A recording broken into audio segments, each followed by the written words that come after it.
बिस्मिल्लाहिर्रहमानिर्रहीम।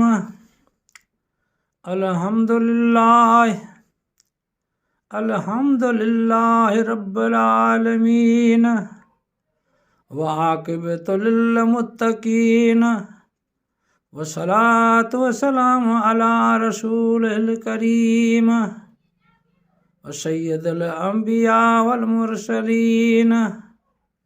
अम्मा बाद फ़क़द क़ाल अल्लाहु तबारक व तआला फ़ी शान हबीबिही इन्नल्लाह व मलाइकतहु यसल्लून नबी या अय्युहल्लज़ीना आमनू सल्लु अलैहि व सल्लिमू तस्लीमा। जुगाएती सारा हो अल्लाह के गनी बादशाह बे ओ परवाह के। कयो पाक पैदा हो अहमद अशल नबी नूर निर्मल मुहम्मद रसूल। कया चैन यारन जो कहिड़ो ज़िकार मुहम्मद जा मिठड़ा वजानी जिगर। इमामन के सारिया पुकारिया सदा ते साण मेलो करे मन खुदा। करया आखिरत जो किसो हिन कदार कपा कढ कनन मां अदा होश कर। रुगो माल मेड़े तुझे बर तुझार कबर ऐं कियामत जो का खौफ कर। अदा कर इबादत फिटो कर फ़ख़ार आखिर नेठ ते जो कबर आए घर। या साहिबी आसियासत टली इबादत सवाना भी कागली। मरी नेठ वेंदा मुंहिंजी मात बार सभई हलंदा सुञ में छॾे पंहिंजा घर। कहिड़ो आसरो आ ककर छांव में कहिड़ो आसरो आ सजण साह में। ॾिसी बाग बंगला पवे तो खिली सुबह मिलंदे सुञ में कबर हेखली। तुझा माइट भी तो अजेड़ा हुआ भला केर पूरो करे कम मुआ।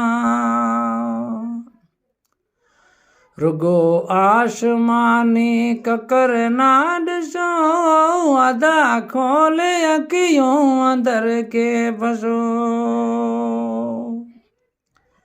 नुको मंगण वारो न डानी हूंदो नुको जग में जीअरो को जानी हूंदो। नुको सजण साथी नकामी हूंदो मुहम्मद त हर जाऊ हामी हूंदो। नुको दीन दुनिया न दारी रहे नुको इल्म आलम न कारी रहे। नुको सुगड़ शायर को सालिक रहे बकादार बाकी हु मालिक रहे। सदा सच ॻाल्हाए अज मका कूड़ कर बेई छो लजाए दुनिया ऐं हशर। छॾे ॾियो सियासत सजण शौहरतूं रखो पंहिंजो परदे में दा औरतूं। हलायो हटन डान जो यूं जिगार वसी पवंदी लानत अदा होश कर पवे नानियाणन ते गैरन निगाह सुबातों के मिलंदी बतों के सजा सुञाणियो त सैयद संदेशान के बचायो अदा पंहिंजे ईमान के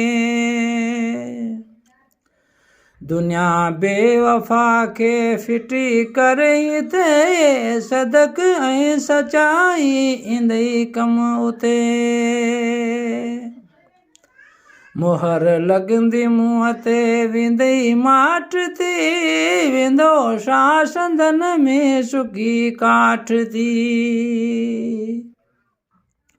अजाई विञान अदा तूं उमार सिगो जाग जानी अदा होश कर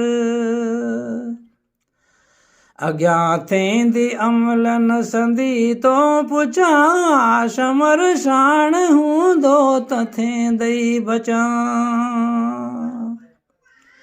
सिगो कर तूं सायो त साया समाज हयाती भरोसो नाहे ॾींहं पंज अगाहिन आज़िज़ जो तूं कादिर कलाम पछाड़ी में कलमो अता कर इनाम इन्नहु ताला जवादुन करीमुन मलिकुन रब्बुन रऊफुर रहीम